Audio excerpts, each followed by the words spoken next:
I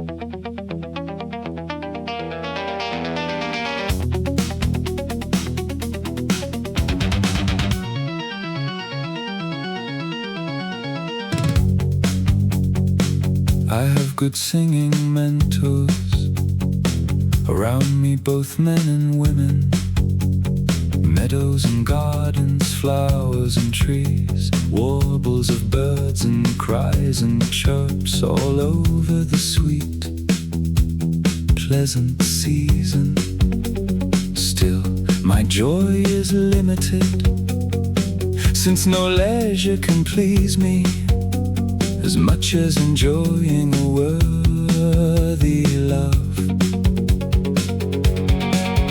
Let the shepherds have their pipes, let the playing children have them. Let me have such loves instead, that I can please and be pleased. I know she is full of compassion towards her pained friend. Because of that, I am often sad, since I don't have what behoves my heart. Far is the castle, far is the tower where she and her husband lie. And if by good advisors, I am not by advice supported.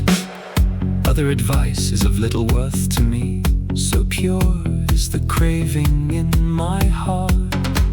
I can't do anything else but die unless I have some relief. In short, I call Lord every inhabitant of the realm where she, its joy, was reared. And I believe it is a great honor for me that I believe the worst villains among them to be courteous and loyal. As for the love which is locked in my heart, I have both strong longing and good hope, and I know that she knows it.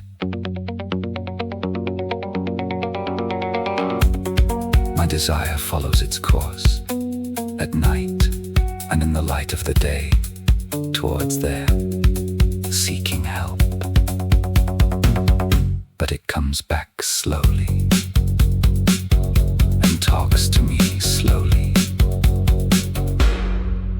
My friend, she says, some jealous louts have started such a brawl that it'll be hard to part it, so that we can both be satisfied.